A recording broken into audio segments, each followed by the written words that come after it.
Denizens of the Imperium, welcome to the episode of the Warp Report. I am with my hosts, Nick and Luke. How are we doing, boys? Good evening. I'm doing pretty well. Can't complain. Can't Could complain. be better. But Could here be we are, better. kicking and screaming. Kicking and screaming. Alright, so how are we faring today? Everyone's just very good. Oh my god, the pressure in the room. It's actually first time hosting the episode, so yeah, there's first time for everything. You're doing great, buddy. Keep it up. Alright. You got this. So what's up with the games today, guys? Like, any games coming around? Like, I'm still waiting for like 2 weeks for me to play. Can't wait for that. Yeah, you're in timeout, right? Yeah, I'm still in the timeout. Hey. Well, I I almost sent you a comic. The other day of a little octopus in a box, and the little octopus screamed, "Release the Kraken!" And the dad octopus said, "You're staying in timeout, Billy." And I thought of you and Benny in that moment. Oh my god, that stupid bet. Okay, like, so I've been like missing out on most of the actions, and I can't wait to play like till like 2 weeks from now. Like, I want to get in some like gaming. Like, what are the gamings like right now, dudes? Like, Luke, you've been to like most of the games. Like, I think like last week, right? You played one. well, I played last game I played was the 2v2 thing. I think we'll talk about this. I had a 2v2 game where I got my face destroyed because I got shot down off the table by Admech and Titans. So yeah, when two armies shoot at you in the face, the fun is a very broad word if you want to use it that way. And now it's not 40k. Now, yeah, I'm betraying you. For everybody who love Warhammer Fantasy, sorry, I'm playing Sigmar. I'm gonna play in some Sigmar this Saturday for the first time. So Age of Sigmar. Hey, yeah, I mean, I like Sigmar just because I was playing Vermintide too. Freaking great game. I recommend Oh it. yeah, it's a great game. And every time yeah. I hear Sigmar, I have in my head one of the characters saying, "For Sigmar!" So now it's in my head, "For Sigmar!" in 5 minutes. So that's the thing. So I'm going to be playing. I know what you're talking about. What's the name of the guy? I don't know. Which one? I don't remember, but I just remember him as a Sigmar He's like guy. obsessed with Sigmar. So It's like- that's in my head now. And now I'm painting my Stormcast Eternals, which I am enjoying more than I expected. And I think I'm enjoying this a bit, painting these guys a little more than 40k. First of all, because I like fantasy a lot. I mean, 40k is cool, don't get me wrong. But There's still fantasy in 40k. There is fantasy, but I mean, the fantasy ends when you have a freaking melta. Oh god. Oh yeah. Sorry, Nick. When I have a freaking melta gun attached to a bolter, and you say, "This is a combi melta." No, I'm enjoying painting these guys because knights armor on the Stormcast have big bulky weapons and armor, and like that's nice. And on top of that, what I'm enjoying the most of this line of models is that there are a lot of female knights, and Nick, you're probably gonna get the hint of what I'm saying here. As a man of culture and fervent follower of Best Girl, I like female knights. I really like them, and the fact that what I enjoy the most of this is the design of these models. That they look like armor. It's not like let's say it's not like a bikini armor. Okay, it's not a bra armor. It's actual plate, and it looks Actual almost plate. it looks almost the same as the male counterpart.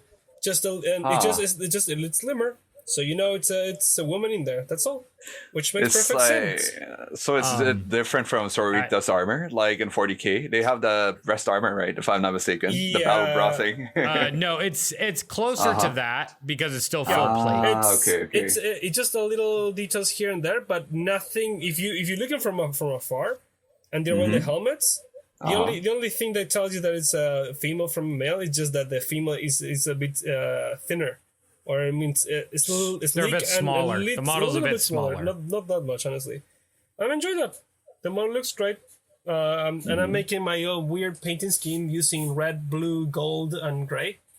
And I'm doing like a combination of colors, which I never do in 40k because, everything is a little bit grim.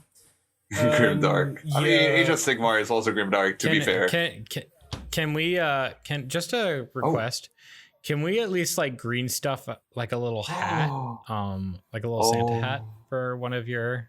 Santa hat? Just for like you to wear, yeah, just for like one of them to wear for like maybe 2 months. Why? Hey, it's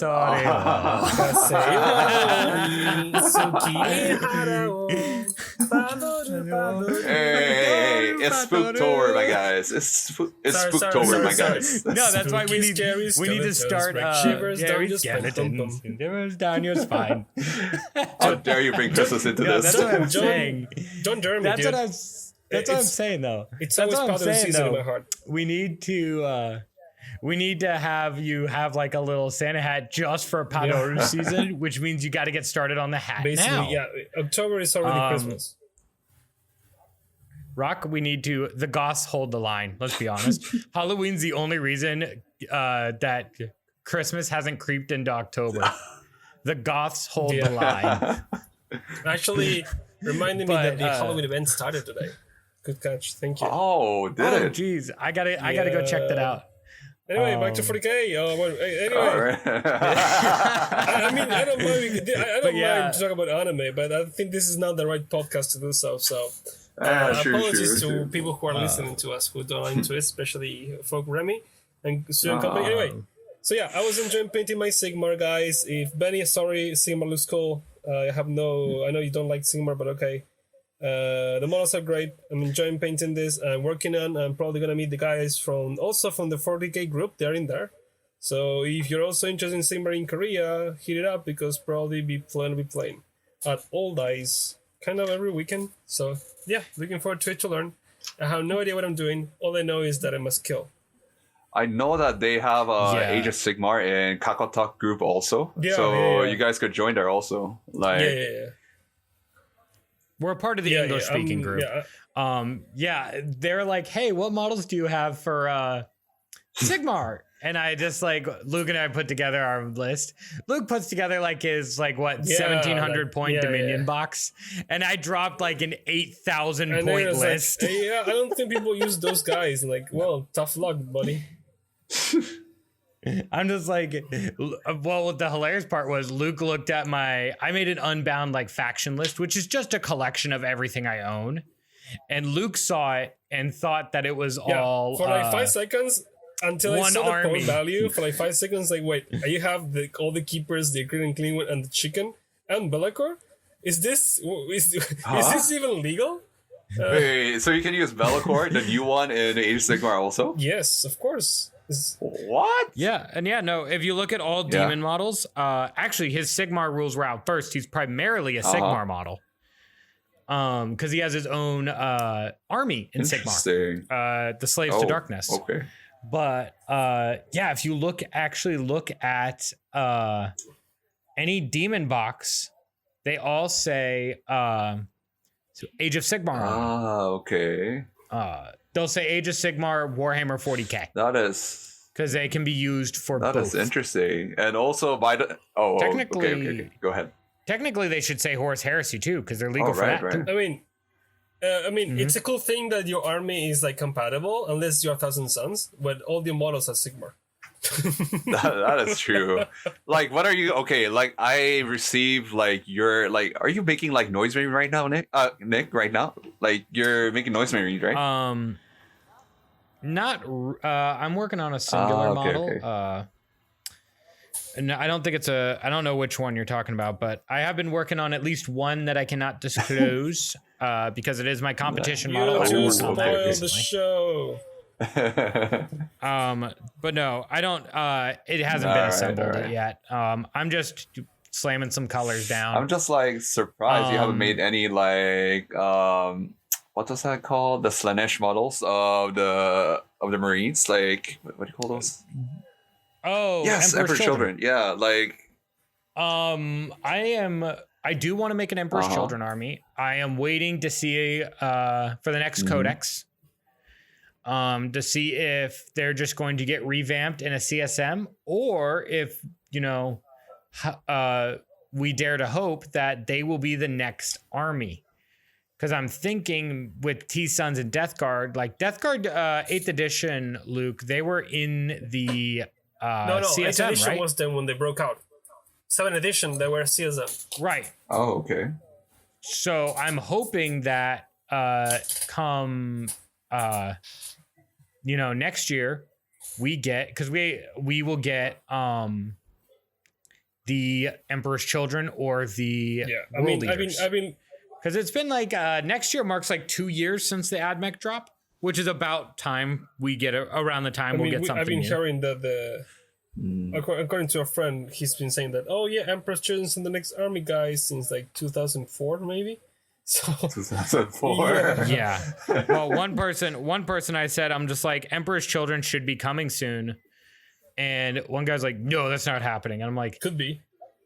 Let me dream, Harold. It's like, to complete the quartet, you just need to like have 2 of them right now, the Khorne and the M's children. Yeah, the only reason I would see The World Eater, any other Chaos Legion having their own re-release is if they have their primer coming back, which Emperor Children's fits the quota, because Mortarion came up, Death Guard Codex, Thousand Cells came out, Magnus, they got Codex.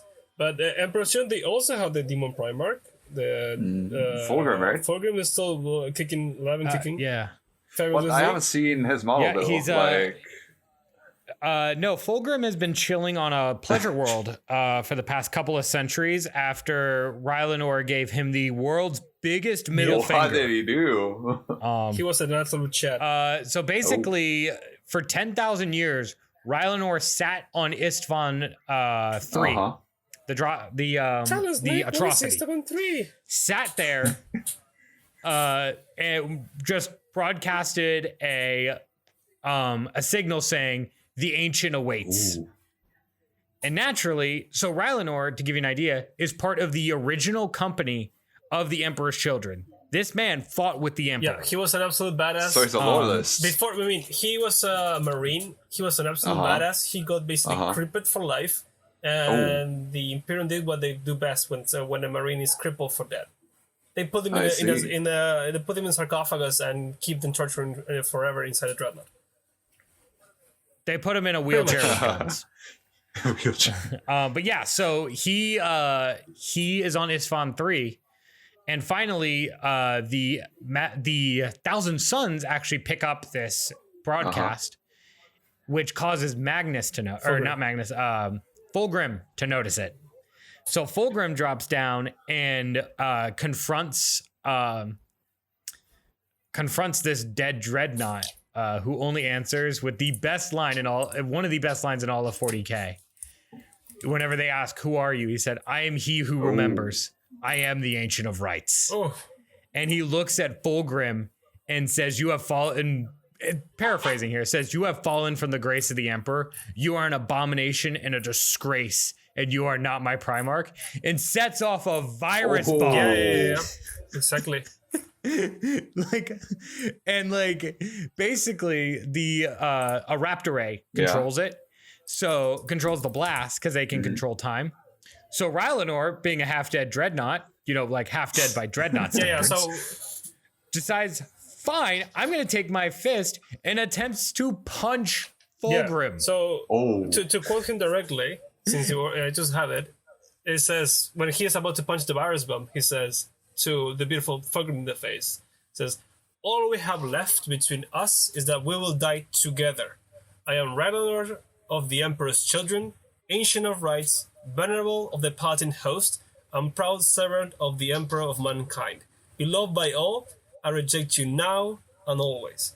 And the moment he says those words, his Chad dreadnought energy was so big that the Thousand Suns that were there, looking at him, rejecting Fulgrim, they redeemed themselves. They gave up chaos and start shooting the other guys. The other guys from the Emperor's Children were also there. They start shooting. What? They start shooting at everybody in there, like holding off, letting Rylanor do his thing and execute the bomb.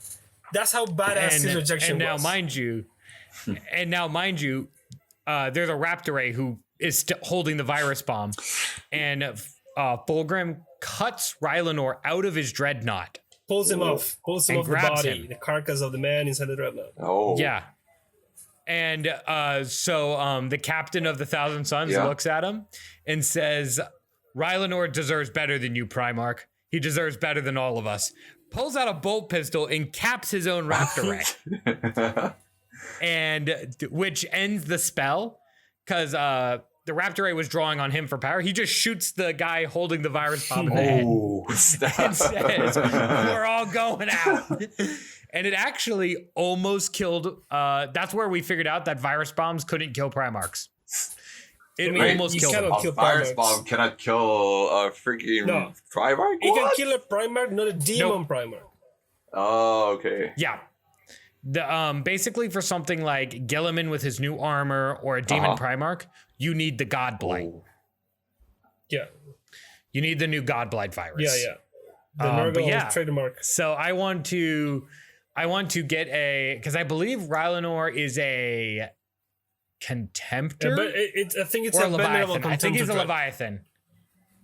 Yeah, I think he's a Contemptor. So I literally want to make Emperor's Children just to make a Contemptor and have Rylanor live on. But you're gonna be playing pre-heresy then? Technically speaking, pre-heresy. No, I mean, I guess that's pre-heresy. no, but Rylanor lives on in spirit. Okay, so you have evil Rylanor. Got it. Yeah, I just need the chat. I need the chat energy to guide Yeah, my but dice. he was absolute chat energy. The guy was an absolute beast. Can you actually use it? Look up. No. Okay. No, Makes sense. he's Makes dead. sense. He's dead. What you should do though is look up Rylanor's Last Stand by You mean Stringstorm. that song? Yeah, it's pretty cool. Oh, Yeah, it actually it's like a rock opera style song that actually sums up the story pretty it's well. well I done, thought. surprisingly. Yeah, it's like a nice little 2-3 minute summary of the story of Rylanor.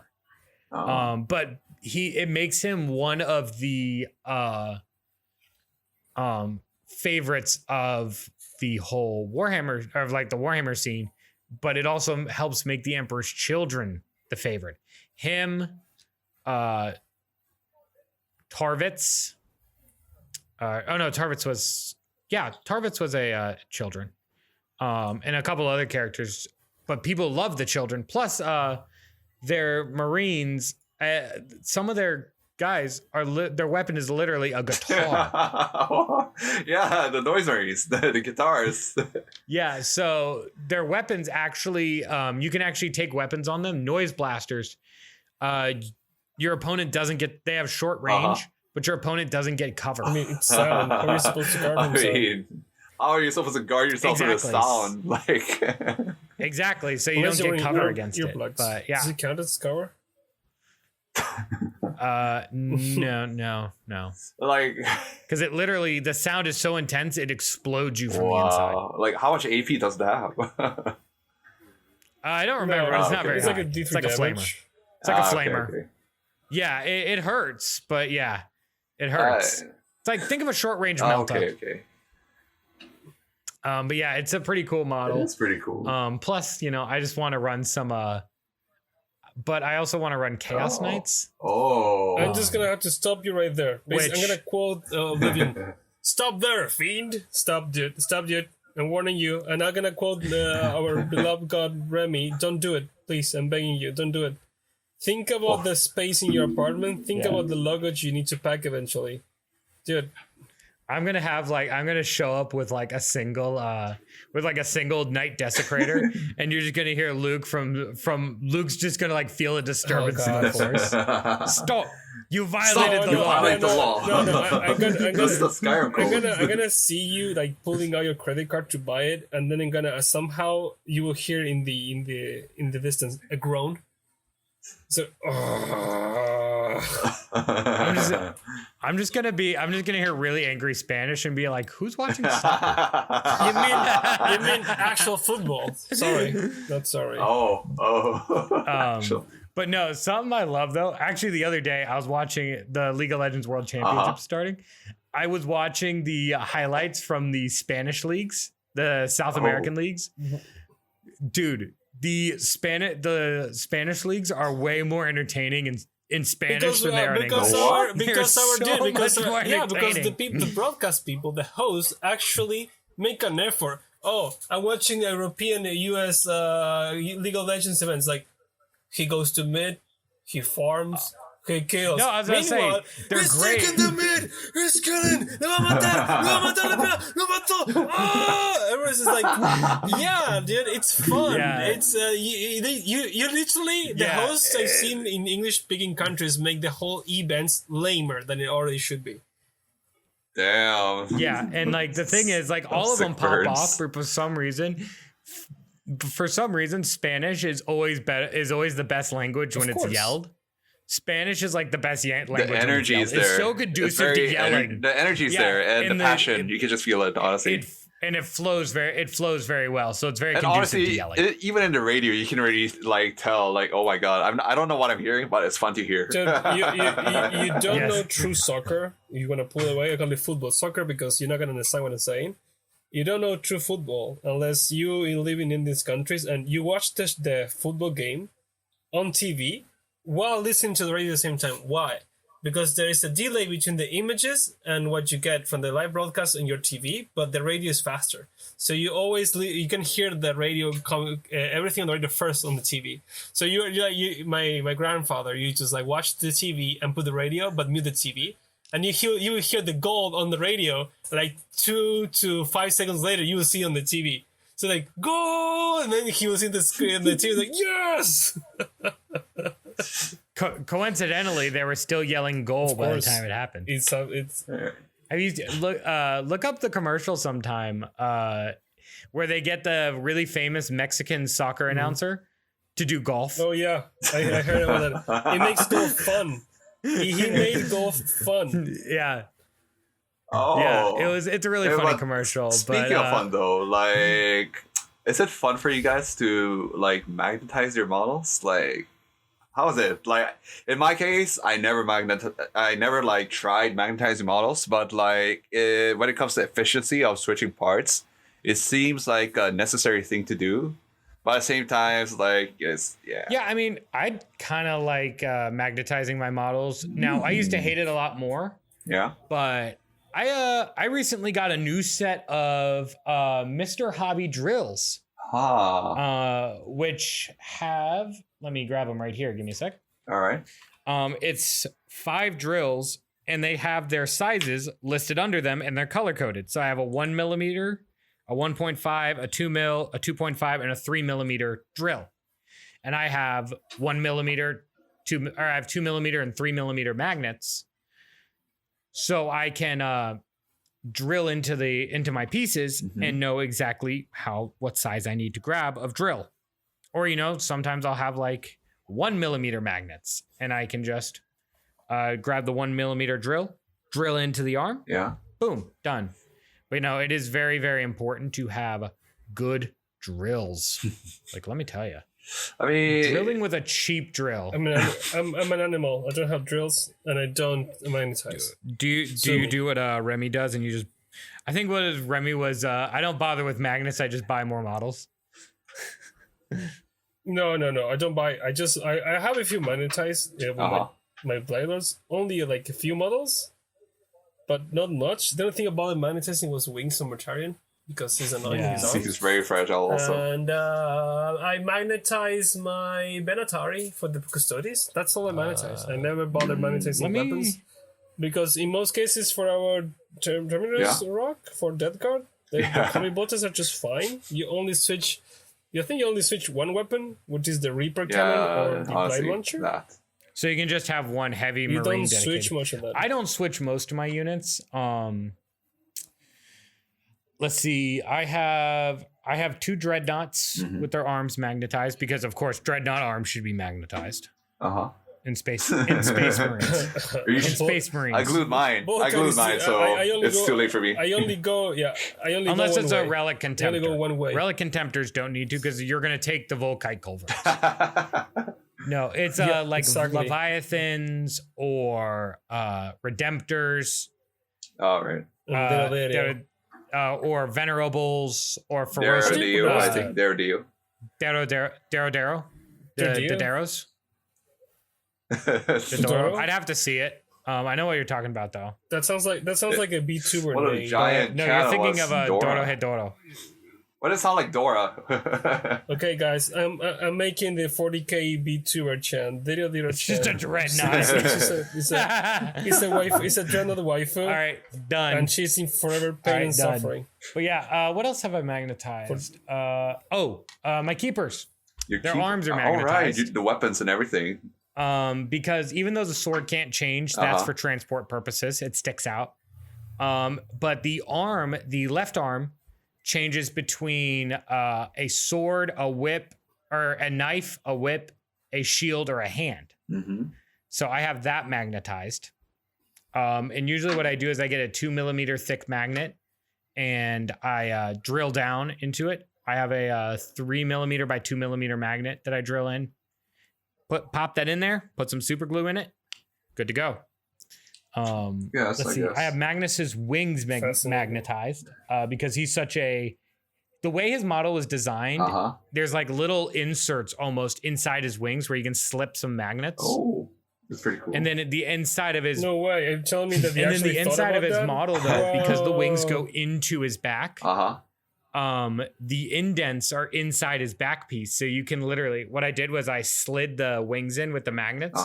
Put glue on the side of the on the inside of the back piece, and then snap the magnets to it. And I just snapped them on and then let them sit for like 10 minutes and dry. And then I could pull the wing out and my magnets were perfectly done. All right. Meanwhile, Mortaran is like Be'lakor isn't either. Be'lakor, my Be'lakor's wings are fully attached, but that's because I should be coming back in about next week with my new case. Which can, as I said, our unit of measurement is I can stack 2 greater demons on top of each other. Stacking them. Size or, like height on my models stops being an issue now. Yeah. So thick boy. I have my, I'm looking at, because his arm fell off, I'm looking at magnetizing my Great Unclean One's arm, his sword hand. Change it to Bell? Just for transport. Okay, just for transport. I was about to say, I was like, I could put the bell on. I don't have the bell anymore. You gave it to me. Yeah, I don't have the bell anymore. So I might just attach it. But yeah, I definitely like magnetizing when I can. I have one model that I actually physically cannot magnetize. What is it? Which one? The Forge World Bloodthirster. Oh. His wings are actually too heavy. I don't have big enough magnets. Wait. How about Scarbrand? His aren't, but that's because I learned it before I learned the magnetizing. Scarbrand was my first demon, one of my first demons, and he was my first winged model. And he was my first showpiece. I think I put 16 hours of work on him. To give you an idea, that's the same amount of work that went on Be'lakor, which if you see on the Warhammer 40 Korea Instagram or my Instagram, which you can find a lot of the pictures, which is Lost with a Lens. Lost with a Lens. I don't mind to show but my you look Instagram at Lost with a Lens, and it's Inexorable Crafts. Anyways. Hey, you started shielding. Okay? You see the difference between the amount of love put into Be'lakor and Scarbrand. That's what I magnetize. All right. Do you guys? I mean, have you seen? Remember Sam's army? The whole thing was magnetized. Everything was magnetized. Yeah, Even I've seen the like other magnets people's magnetizing things. It's like, and no, he's not kidding. He had magnets stacked too deep. Wait, what do you mean? What do you mean? So he had 1 millimeter magnets, but to make them strong enough to hold some things, you need to stack them. That's why my I have 2 or 3 millimeter thick magnets to go into my keeper arms. Yeah.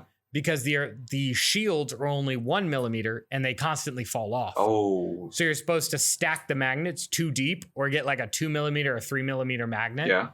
And it makes it stronger. Wow. Okay. I was like thinking how a small magnet could like support like that big thing. Like I was like, So what you do is, if you can't get a very big magnet in because of the arm, you stack too deep in the body. Like especially on Space Marines, you can stack in or you can put a 2 millimeter deep one in the body, and then a 1 millimeter one on the arm. But the magnet on the body is what's going to be pulling most of the force. Wait, but like when you guys like magnetize and stuff like that, like do you drill in like so much to the point that it goes like it drills outside the armor or something like that?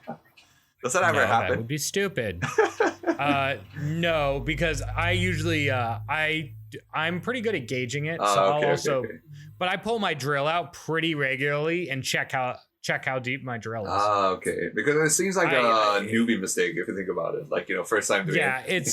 It's all about just, gauging. Just check it as you go. I will test fit magnets a lot. And just make sure that like it's going deep enough. Okay. Is it where I want it? Some of my hands are sunk in just past the arm because the original magnet that's in the model is sticking out a little bit. It wasn't put in right in the first place. So I had to drill them and like push it down into the model. Mm-hmm. But all I did was I put it in flush and then I took the model and I jammed the arm on it and it pushed the magnet in the rest of the way. Just to jam it in there. It works sometimes. Yeah. So I guess like Magnus, like it really depends on the model, doesn't it? Like in our case, like death cards, like it really depends on like the Terminators. Like we don't really need to switch weapons. So what we do is just like have a certain model that has that kind of like thing on it. Like I made a special weapon that made like I like cannibalized like certain guns. That made it look like okay, this is a Reaper cannon, and sometimes I just use it as a blight launcher. Dude, you made a weird looking weapon that you say this is a blight launcher, this is a base spewer, this is a Reaper autocannon, this is a melter gun. Like this is a twin iron hail autocannon. It's basically like you see in an anime where they stick like a bunch of weapons in there, like because of the unholy trinity. That's what I mean. You say Unholy Trinity. I see guns with duct tape. As long as it works, man. As long as it works. But as I say, I think that whenever it comes to like specialist squads, like armies that can take extra take different loadouts, you probably should magnetize them. I should have magnetized the swords or axes on my angels. Yeah. Or like the arms on like my death company. Oh, right. Probably should have done that. But with like my death company, I'm honestly probably just going to get a couple more and then just have like 15 chainsword guys and 5 thunderhammers. Because in a realistic competitive scenario, I never run more than 5 thunderhammers. You can't solve your problems money over you can. Never mind. Go on. But some people do that where they do that. They just have a bunch of different kinds. Vanguard vets should definitely be magnetized because they just have like a ton of loadouts. But do they like provide all the weapons there? Like, no. I guess not. There's two ways to go about that, really, depending on your community. You could go the bits route. You can get them on eBay or bits websites. I don't trust most of them. eBay, you can buy bits. Community members usually have some extra pieces. I literally have a box over in the corner that is just demon pieces. Only demon pieces. Same. I have bodies, I have arms, pauldrons, weapons, armors. Now I started out by Imperium Chaos. I have you end up accumulating pieces. Or like in my case, like I just tell the opponent, like, okay, they all have access. Okay, you see some of them have swords, but it's all access. Right, and you see me do that with my angels a lot, which is okay. In our community, we don't generally, as long as it's very clear, like they are all kitted with the same thing, it's okay. But if you go to a big tournament like LVO, everything should be WYSIWYG. Oh, okay. Now that's a problem. It should. WYSIWYG means what you see is what you get. WYSIWYG? WSIWYG. WYSIWYG. Okay. Like, haven't you ever read A Christmas Carol? Fuzzywig? Kind of like that. No. Call yourself a man of culture. No, I mean I read A Christmas Carol, but I mean, there's Scrooge's old boss, WYSIWYG. Oh, it was yeah, Fizzywig, so it kind of sounds like that, WYSIWYG. Yeah, don't mind me. I have the Spanish versions of those names, so I never Yeah. had that before. Was it so? These things have to be what you see is what you get, because at LVO, money is on the line. Massive, because it's a major. Okay. If you get first place in that, literally hundreds of LVO of ITC points can be on the line. I see. You win that, it could launch. If you're in, if you pull, the Cinderella run, you could go from 200 place to top 10 off that one win. Because something like LVO is just worth an insane amount of points because of how many players are there. But do you actually win money or something? Yeah, Yeah, you can win. And then okay. I think it's like the first place on the ITC circuit after LVO gets like $5,000, 10 grand, something like that. Yeah, you get money, and it's equally to you coverage like 10% of what you spend in the army to get there. So. Yeah, pretty Maybe, much. I was gonna say, if lucky. I take my demons, I have to calculate it, but let's take, let's see, 50 horrors at give or take $30 a box. I think they're like $35 a box, and I have 5 of them. So Nick, I have 6. Tell me about your I have 6 series. greater demons at $140 a piece. Yeah. So that right there is $850 just in greater demons. I mean, with those. Oh, don't even get me started on my Chaos Furies. They're locked behind a beast. They're locked behind a Beast of Chaos box. I'm so mad. Still chaos. What you mean? Yeah, exclusive mod is the one we had the starter set. No Warcry way. is the only place you can get it. You only can get 5 in a $60 box. I mean, No way. with that much scarcity, way. with that much money spending, would you end up cannibalizing or modifying your models? That's what I do. I'm too scared. Yeah, I was gonna say though, the problem is people are like, oh, why don't you, customize? These suckers are $140 a piece. No, thank you. I am not artistic. One slip up knife and that's $140 down the drain. I ain't about that life. I may, you may look at my army shelf and be like, man, this guy's got money. I don't. I eat tuna and rice and ramen. In your defense, that's on Yes, you, this buddy. is a choice, but don't think I am rich and can just buy more of these things. I warned you every time. Look, I'm gonna buy this, and I said, Nick, you need to eat, And then he said, no, you don't. And I would like to say You're not I've wrong lost about that. I think I've actually lost 15 or 20 kilograms since I moved to Asia. No. I refuse to glorify starving yourself to death for buying models. Sorry. Body counts first, Sorry. dude. Sorry, Body not counts sorry. first. Okay, just for the record, I have been eating better lately. Thank you. I've been doing better. I've been actually, eating protein. I got some. It's hard to believe you after making that bold statement that you were losing weight. By No. eating, by buying Nowadays, models, so. I do better. I'm in recovery. No. Okay. Yeah. No. I mean. Yeah. Let's see how long it I'm lasts eating before- better now. I said, hey, yeah. You said, yeah. I'm gonna hold my urges, and I should get some chaos knives. There we go. And he says 1 chaos knife becomes in 20 megaras. Oh, and there Yeah. goes the rest of my money for food. And there goes the neighborhood. Yeah. No. What really? Do you know what's sad? Do you know what actually holds me back from buying more models? What is it? I don't have shelf in my apartment. I live in a very, very small apartment. And I don't have more space. Someone's dying. I think it's because my apartment is bigger than Luke's because I don't live in Seoul. I just find it funny because his apartment is small, dude. My entire apartment is I've seen it. less than half I've seen a it. part I've seen of his it. living room. Yeah. I've been there. I've been there. It's one You see room. my It's one apartment? room, literally. Yeah, and I barely have space for everything, and he's completely has space for once. Come on, your place is huge. Well, dude. correction. Whenever you're trying to do this, I do not live. I was gonna say I live in not a very small, but I live in a small apartment. I can't afford to have another shelf. So I have to. Debatable. I don't have space for models anymore, and that's what I'm justifying it with. I don't have the space. I can't afford it because I don't have space. Keep I telling will, yourself. and it's keeping me from buying Sinestra and Dexessa. But Yeah, that until you tell me. Well, You I need do- dice. I wait, said wait. I want. I never said I was gonna buy. I said I want.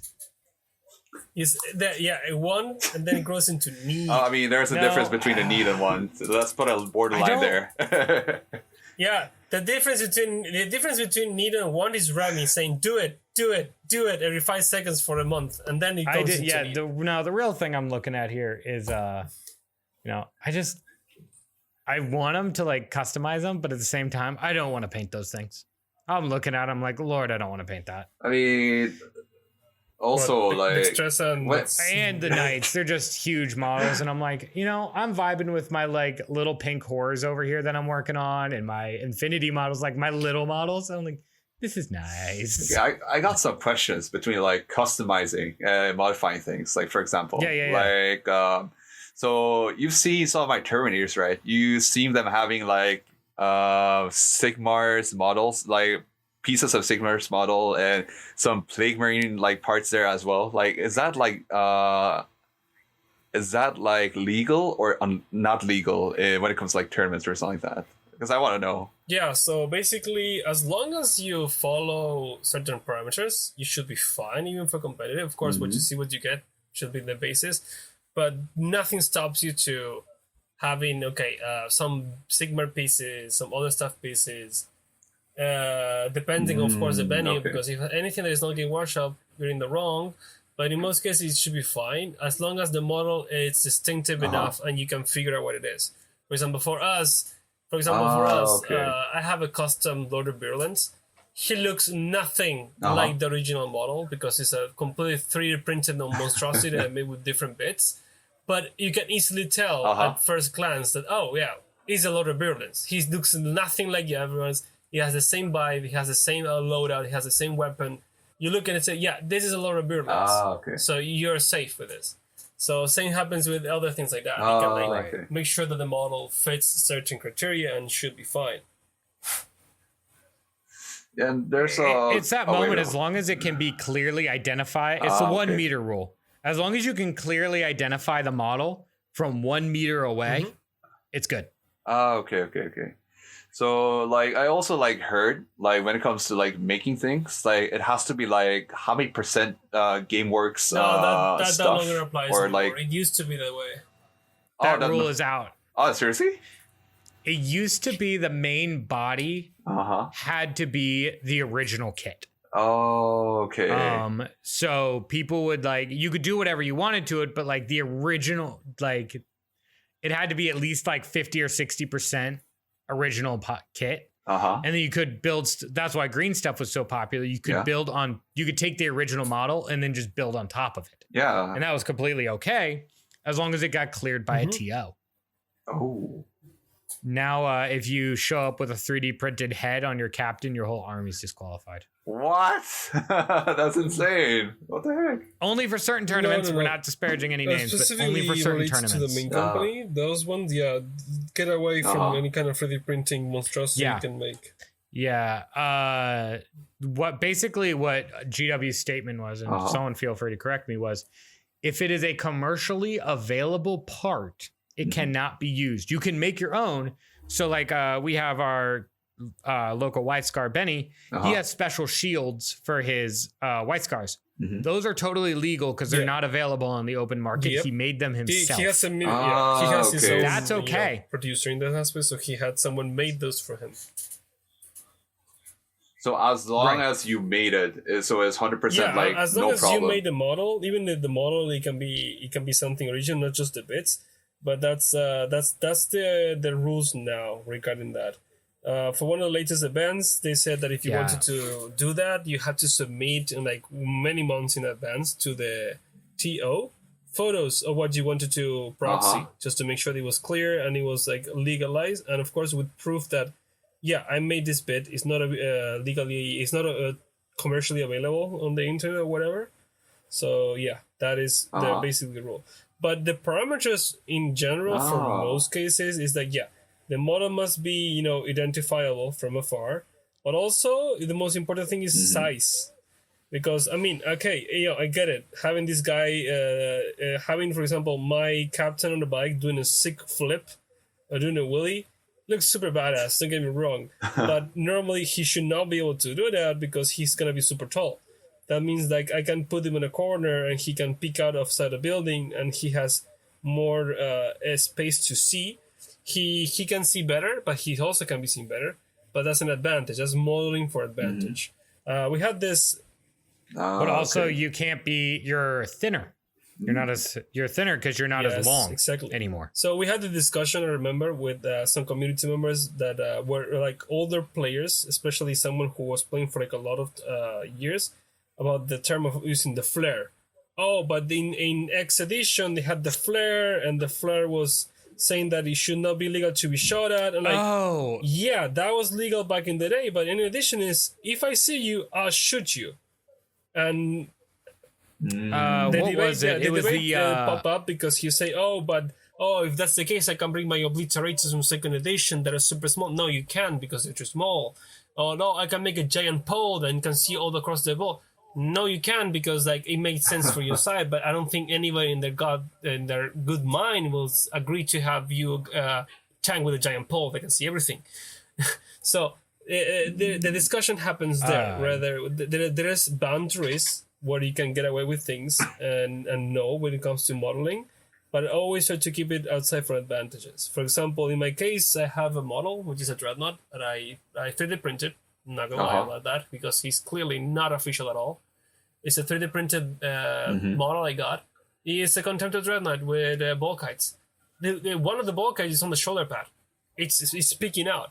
And I know this, and I when I did it, I didn't know about this thing. So every time I use him, I officially force myself to put him outside in the open, even though it's not the best idea, because I don't want to be able to think I am trying to snipe out from the corner because my shoulder pad cannon peeks out from the corner. I should know. If I'm gonna shoot with the guy, if I'm gonna use this model, at least I'm gonna have to take the risk of I'm gonna put it on the open and shooting you from a perfectly visible spot. And I'm trying to cheek myself my way out of it.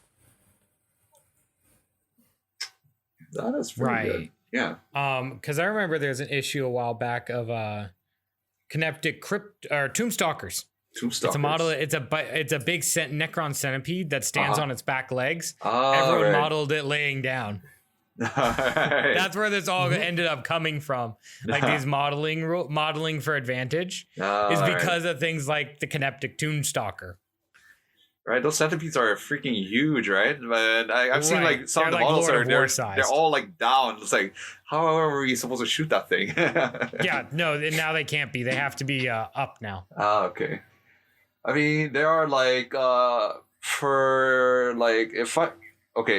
correct me if I'm wrong. Like making my Bellacore, like what I made, I've shown you guys. Like I asked for sizes, like the height and the length. That's what I used to like make all of my models. So keeping that rule and making your models. So like if you just keep that rule and just make your models, should that be just okay? It should be okay. Yeah. Right. As long as you make the model recognizable for what it is, like Bellacore, you have to give your Bellacore something that's iconic, I guess. denotes him as Bellacore. The base, the sword, his wings, something like one of those things that is very like iconically Bellacore. His chest, like you could use any one piece of him because so much of him is very, very unique. You could use any one piece of him. But yeah, it just comes down to as long as it's the right size. I guess. What I want to know is, I'm terrified of chopping up my models. You just recently, I saw your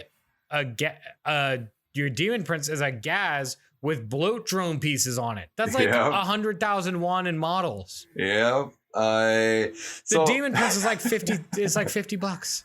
Yeah.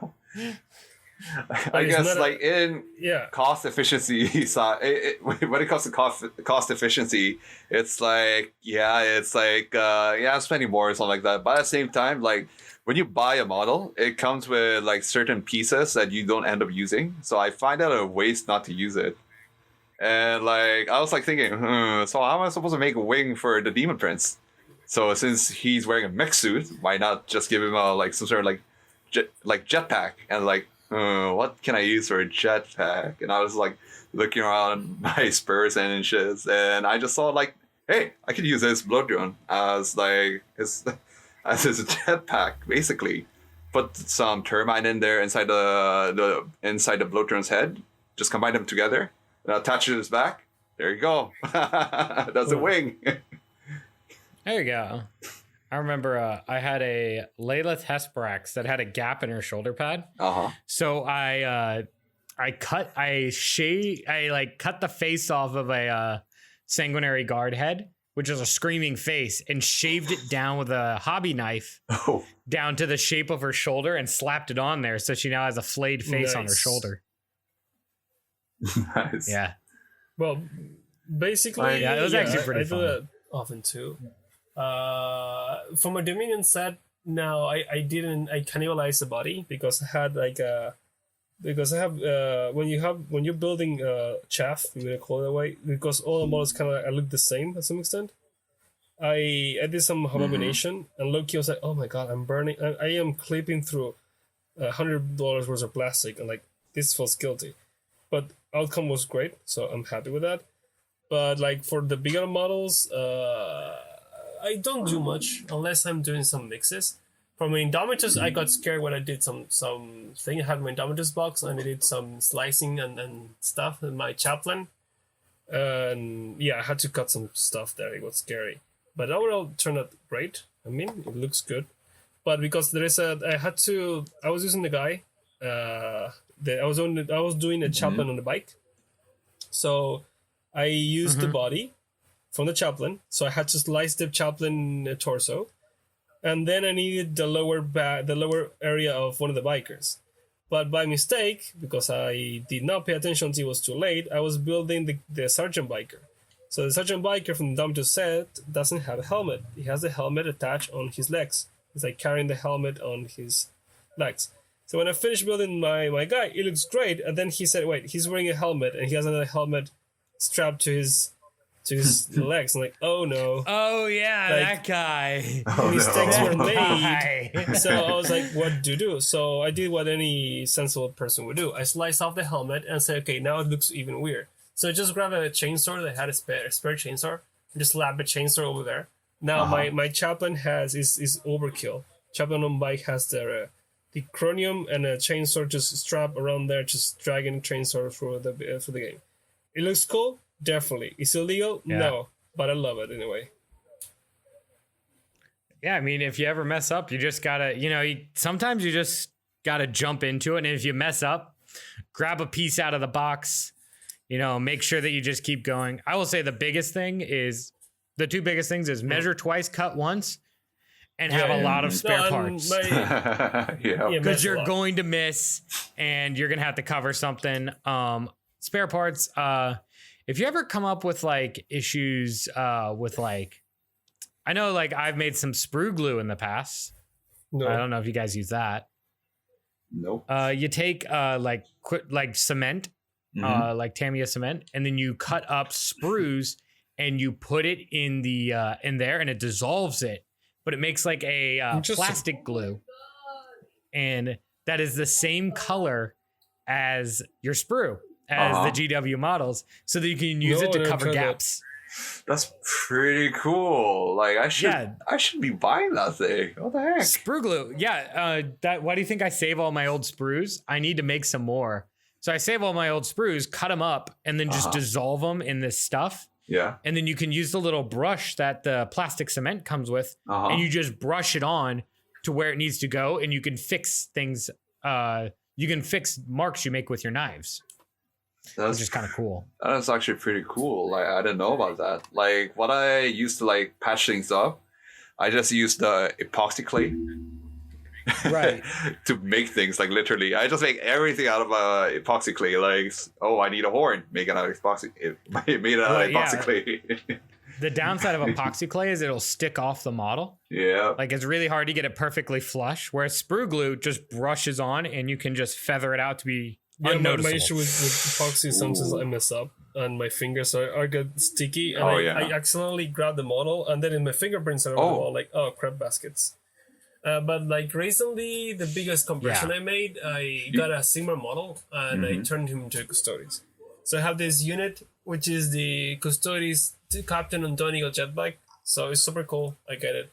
But I said I wanted something extremely unique. So I got this HQ character from Sigmar, which is called Astrea Soulbride. It's a lady on top of a giant dragon-looking thing. And if a simple, giant dragon. It has the right base size and everything. It's a beautiful model in the sense of centerpiece.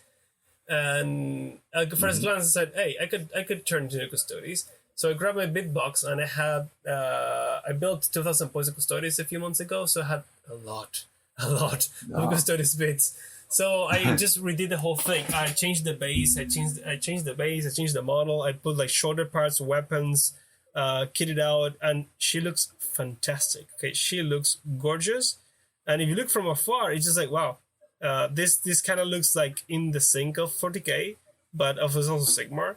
So that includes weapons. And so I have some spare weapons. I need to make like the Melta weapons. I just lapped some Meltas that I had on the side, and like it just looks gorgeous. So I'm looking forward to use her as that model.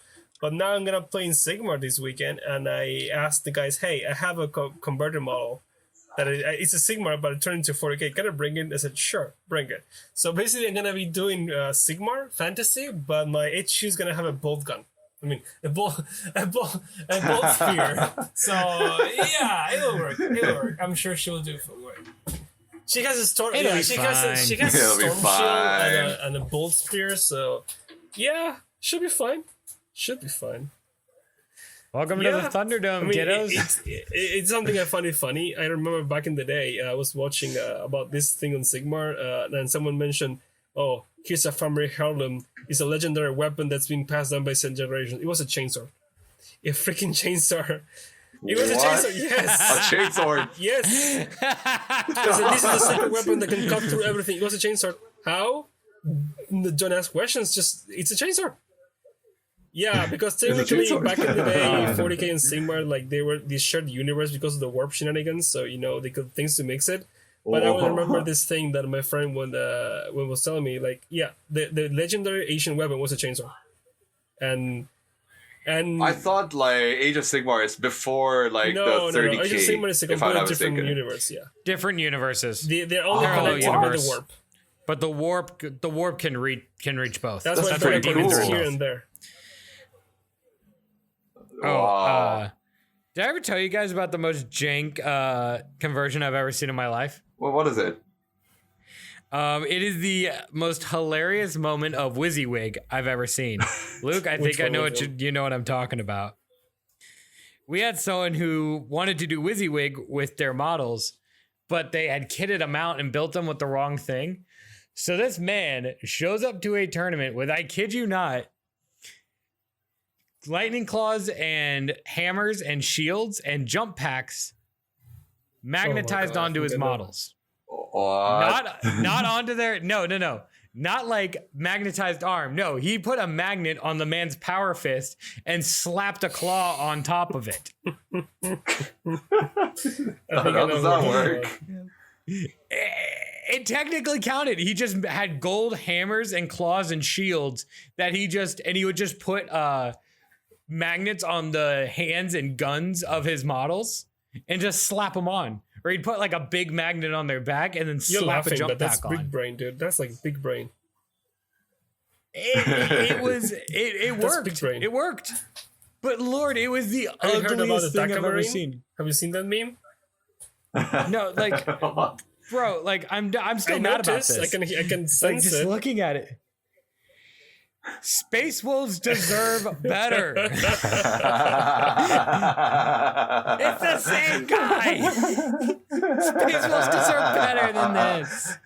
I know they're furries, but even they are human and deserve some respect. Back from the warp just to slap this person.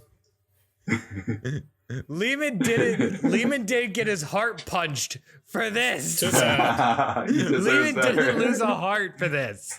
Too bad for you, Mr. Lumen. I am so salty. Yeah, he's already kind of come back to all his sons being furries. Now they got to be janky furries. They're not just janky furries. If you're gonna be a furry, don't be low budget. Cool ones, though. I mean, hey, as long as it works, right? Yeah, it's the same. It's the same meme. It's like you take Ninky String Dynamite. Hey, as long as it works. As long as it works. As long as it works. Yeah, but the thing is, just like the case, this doesn't work, bro. Like, I noticed you are absolutely livid. I'm still understand. Not livid. I just you are, and livid. My brain hurts. It is. Oh, I saw the. Remember that carrying case? I saw it again last week. What? Which one? Do you remember the one I talked about? The carrying case that just gets thrown in a box. Yeah. It was sisters this time. Oh. Celestine's hand broke. Oh my. Oh yeah. I mean, like, it's just like it works. I'm like, but your model broke, so therefore it doesn't. It's all this kind of janky stuff is just what really rustles my jimmies. I mean, fixing stuff like that, you need good supplies, right? Like when my model snapped like that, like I use drill to just drill up and just put wire in there in between and just stick them up together and just like mighty bond it. When there's a gap, just put some epoxy in there and just like fill it up. Epoxy, sprue glue. Yeah. Really, all you need is some outside of normal supplies. You need files. Yeah. A drill. Yeah. Some sprue glue. And some green stuff or epoxy. Oh, God knows, like how I started making my like conversion models. Like, I think I started with what? Okay, so you buy a nail clipper set. There's a file there, right? And there's what's that? The ear picker thing. I use that thing to like model my like models. Like when it comes to the epoxy things, like the clay things. Nice. You see some of my neural things there? Like I made it out of that, basically. Really, supplies though, it comes down to whatever you need. There's nothing like I think I can really recommend other than like sprue glue and like some maybe what your favorite modeling clay or epoxy. I can't recommend anything past that. Yep. Yeah. Yeah. Just anything you can find in your house. If you think it works, then just use it. To make like some of the vents, I use a pencil and I just like wrap around the epoxy there and just like there you go. There's a vent there. To sum up everything here, my last thoughts and advice: neodymium magnets, a drill, and sprue glue, and some and really just some epoxy. And I think you can go a long way. Save all your bits, and before long, the possibilities will be endless. Pretty much. How about you, Lou? Like, what do you do? Like, yeah, like what kind of supplies do you use? When I convert in Kitbash, I am very basic. Super glue, knife, cutters, and epoxy body. When everything fails, epoxy body comes saves the day. That's pretty much what I do. Oh, and what's the name of this thing? Nail file. What's the thing when you have nails? You know, the nail file for plastic. Oh, what's the name of the thing? Yeah, that one. Yeah, I have a nail file, and I have a nail file for that for plastic. Yeah, and if you're in Korea, I recommend that you go to the Gundam store. They sell these little kits. They have like clippers, nail files, and so on. Yep. Soft manicure files are great for plastic because it won't score it. And use it. The mani patties do help. So I guess I think we covered up most of the things, right? Any last thought for you guys? Like any last thoughts? Yeah. I am good. I'm only saying is like converting and kitbashing is the thing the most attractive part of the hobby, and back in the day when I first started making models, I wish I knew better because I was so scared. Oh, you need to follow the color schemes and yada yada. That I built my models very boring. You want to put it the way, very boring.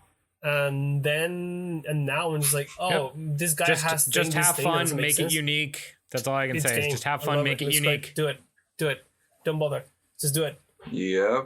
I mean, as long as you like it, and you just like to make sure not to have any mistakes or something like that. Just have a plan that like you can stick to it. Like you just make a draft. Okay, I'm gonna make it like this or something like that. Just have an idea, draft it, and then just get the material, prepare, and just make it. And along the way, even if you make some mistakes or something like that, just like improvise. That's the best part. Like most of my kitbash or like any like custom models I made, like it never stick 100% to like what I imagined, but they turn out even better than what I expected. So yeah, just improvise. So yeah, I think that's my last thought. So yeah. So this has been the Warp Report. So Ems be with you. Nurgle bless. And may Zeech guide your dice this week.